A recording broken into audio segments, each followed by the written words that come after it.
बातम्या आणि बरंच काही. नमस्कार, मी सुद्धा महाराष्ट्र खबर न्यूज मध्ये आपल्या सगळ्यांचं स्वागत.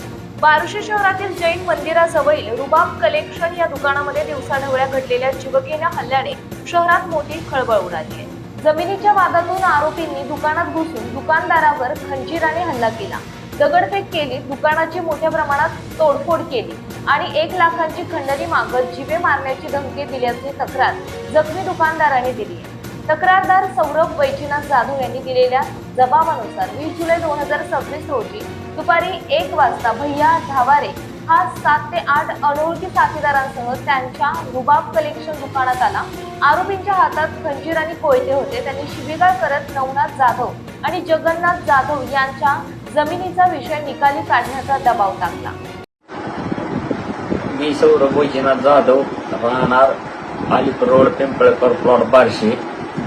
माझे शॉप कुर्डॉल रोड जैन मंदिर जवळ आहे. रुबाब द परफेक्ट मॅन शॉप.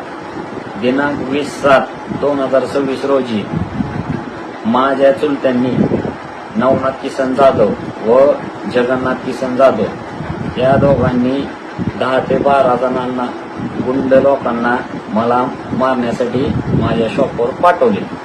तरी ते 1च्या सुमारास आले व त्यातील भैया ढावारे या इस्माने मला खंजीर काढून शिवीगाळ करत धमकवत मला खंजीर दाखवत म्हणाला, तुला हिथंच खलास करून टाकेन. मी म्हणालो, मी नेमकं केलंय काय? तर त्यावेळी त्याने मला म्हणला, हे नवनाथ जाधव आणि जगन्नाथ जाधव हे कोण आहेत? मी म्हणलं, माझे चुलते. त्या दोघांना हे नवनाथ जाधवाला हे रुबाबची जमीन देऊन टाक व त्या बायपासची जी जमीन आहे त्याकडे आईवर बघायचं नाही, ते जगन्नाथ जाधव यांची जमीन आहे तिकडे बघायचं नाही.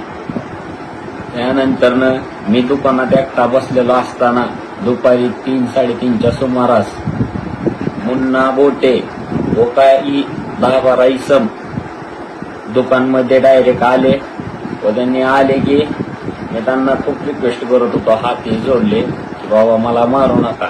त्यांनी डायरेक्ट खंजीर काढला, कोयता काढला व मला मारायला सुरू केले. त्यावेळी मी त्याला म्हणलं, बाबा मारू नका, मी काय असेल ते मिटवतो. नाही